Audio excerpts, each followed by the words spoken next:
100% vote எல்லாருமே contribute பண்ணணும். இது நம்மளோட right to choose our own leader and to make our country shine.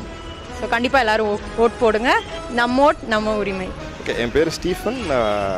நான் வந்து ஒரு 7வது வாட்டி ஓட்டிங் பண்ண போகிறேன். ஸோ ஓட்டிங் நம்மளோட ரைட்ஸ் அண்டு நம்மளோட ஒவ்வொருத்தரோட கடமை. ஸோ ஐ ஆல்சோ என்கரேஜ் என்ன வேலை இருந்தாலும் என்ன இருந்தாலும் ஒரு சீரியஸாக இந்த டைம் எல்லோரும் ஓட் போடுறதுக்கு I also ask people and encourage them. வணக்கங்க, எல்லாருக்கும் வணக்கம். ஏப்ரல் 19 அதாவது வருகிற வெள்ளிக்கிழமை அன்னைக்கு எல்லாருமே அனைவருமே 18 வயதுக்கு மேற்பட்ட ஓட்டுரிமை உள்ளவங்க அனைவருமே 100% ஓட்டுரிமையை எல்லோரும் செலுத்திடுங்க. நமது ஓட்டு நமது உரிமை. வணக்கம், என் பேர் சிவஞானம். நான் இந்த பார்லிமெண்ட் எலெக்ஷன் வந்து 7th டைம் ஓட்டு போடுறேன். நான் ஒவ்வொரு முறையும் மிஸ் பண்ணாமல் கண்டிப்பாக ஓட்டு போட்டுருவேன். ஏன்னா அது என்னோடய ஜனநாயக கடமை, என்னோடய உரிமை. அதுபோல்